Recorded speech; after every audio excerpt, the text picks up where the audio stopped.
재채기하고 부르르 떨고 딸꾹질하고 하품하는 이유. 재채기하고 부르르 떨고 딸꾹질하고 하품하는 이유.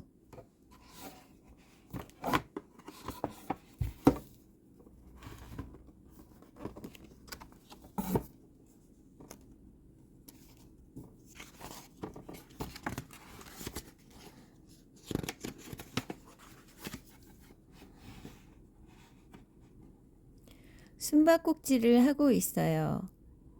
나는 아무도 못 찾을 곳에 꼭꼭 숨었지요. 이제부터 숨소리 하나 내지 말아야 해요. 하지만 에치하고 재채기가 나오지 뭐예요? 이젠 다 들켜버렸어요. 도대체 재채기는 왜 나오는 것일까요? 그렇게 참으려고 애쓰는데도 말이에요. 에치! 친구들과 점심을 먹고 있어요. 한참 신나게 이야기를 하는데 갑자기 딸꾹질이 나오지 뭐예요? 딸꾹! 친구들이 키득키득 웃어요. 딸꾹! 딸꾹질을 멈추려고 애쓰지만 딸꾹! 이런, 도저히 멈출 수가 없어요. 딸꾹! 왜 딸꾹질이 나오는 걸까요? 딸꾹질을 하고 싶지 않을 때도 말이에요. 딸꾹! 딸꾹!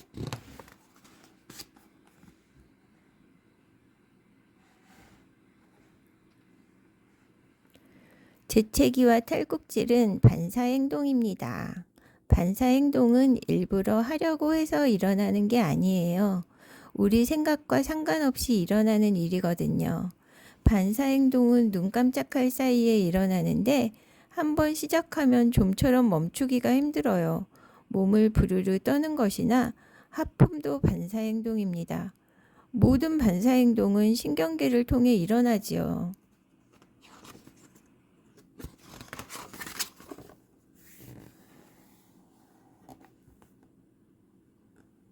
신경계는 두 부분으로 나누어 있어요. 하나는 신경인데 그림에서 길고 가느다란 실처럼 보이는 것이지요. 신경은 온몸에 뻗어 있답니다. 또 하나는 척수와 뇌예요. 척수는 두툼한 신경 뭉치인데 척추, 등뼈 안에 들어 있어요. 뇌는 척수의 맨 위쪽에 있지요. 뇌는 몇십억 개의 작은 신경들로 이루어져 있어요. 신경은 마치 전화선처럼 정보들을 이리저리 전달한답니다. 뇌와 척수는 중앙 전화국과 같아서 모든 정보가 이곳을 거쳐 전해지지요.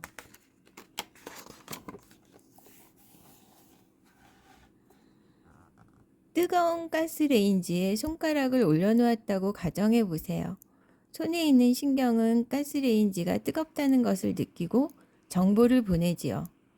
그 정보는 손의 신경에서 척수로 빠르게 전달됩니다. 그런 다음 척수에서 팔 근육을 움직이는 신경으로 전달되지요. 신호가 신경을 타고 번개처럼 지나갑니다. 근육에게 손을 움직이라고 말하는 신호이지요. 그래서 뜨겁다는 것을 알아채기도 전에 얼른 손을 가스레인지에서 떼게 되는 것입니다.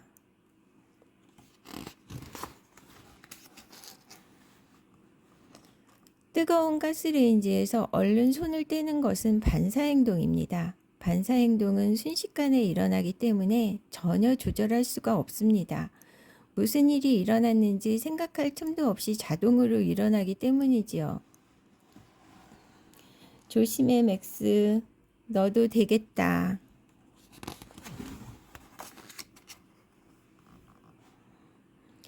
재채기도 반사행동입니다. 숨바꼭질을 할 때 소리를 내고 싶지 않아도 재채기가 나오면 참을 수 없지요.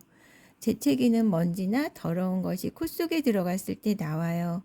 이때 코 속의 신경들은 들어와서는 안 되는 것이 들어왔다고 느끼고 얼른 뇌로 그 정보를 전해요. 그러면 뇌는 척수에게 명령을 내린답니다. 뇌의 명령은 척수를 타고 가로막과 배 근육으로 이어지는 신경으로 전달되지요. 그러면 근육이 수축하면서 허파가 공기를 밀어 올립니다. 그래서 에치 하고 재채기를 하지요. 코에서 먼지 같은 것을 내보내는 거예요.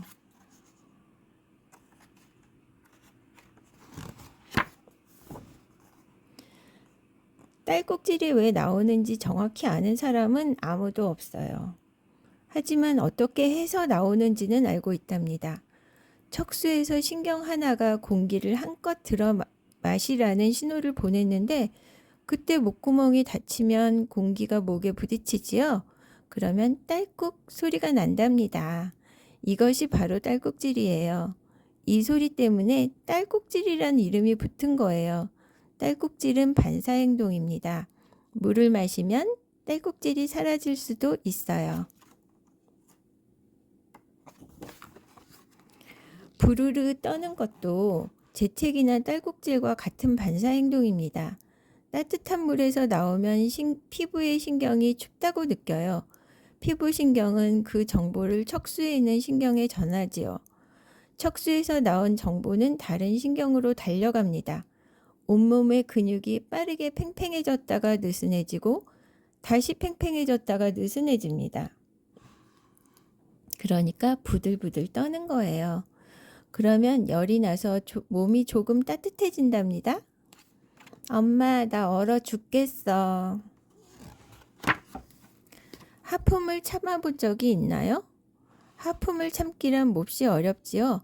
하품도 반사행동이지요. 하품은 허파에 산소가 너무 적을 때 나옵니다. 신경은 턱 근육에 신호를 보내어 턱을 쩍 벌리라고 합니다. 하품을 하면 공기를 훨씬 더 많이 들이마실 수 있으니까요. 허파에 공기가 많이 들어오면 졸음이 조금은 가신답니다. 그러고 나서 이튿날 학교에서 그 여자애를 봤는데 안녕? 잘 지냈어? 하고 말하지 뭐야. 그래서 나는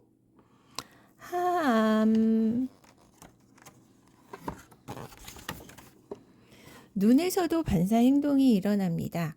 환한 방에 들어가 보세요. 그리고 몇 분 있다가 거울을 보세요. 눈에 검은 자위, 그러니까 동공이 작아져 있을 거예요. 몇 분 동안 눈을 감고 있다가 다시 거울을 보세요. 동공이 다시 커졌지요? 같은 방에서 눈을 뜨고 조금 더 있으면 동공이 다시 작아집니다. 빛이 너무 적으면 그에 대한 반사행동으로 동공이 커집니다. 눈으로 빛이 더 많이 들어오게 하려고요. 밝은 곳에 가면 동공이 작아지는 것도 반사행동 때문이지요. 우와, 눈이 되게 크네. 의사들은 가끔 반사 능력을 검사합니다. 이런 검사를 받아본 적이 있나요? 책상에 다리를 늘어뜨린 다음 의사가 무릎 바로 아래 부분을 툭 두드립니다. 고무 망치처럼 생긴 도구로 말이에요. 갑자기 다리가 번쩍 올라갈 거예요. 이것이 바로 무조건 반사입니다.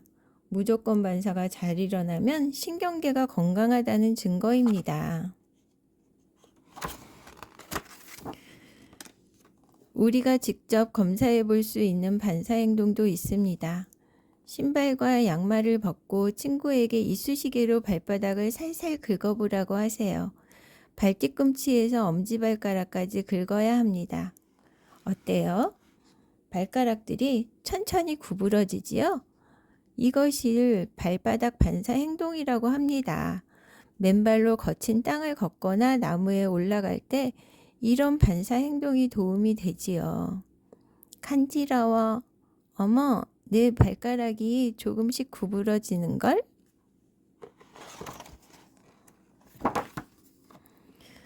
우리는 수십 가지의 반사행동을 합니다. 반사행동 덕분에 코나 목에 먼지가 들어오지 못하지요. 또 뜨거운 가스레인지에 대지도 않고 추울 때 몸이 따뜻해지기도 합니다. 나도 모르게 재채기가 나오면 반사행동을 생각해 보세요. 딸꾹질을 할 때나 부르르 떨 때나 하품이 나올 때도 말이에요.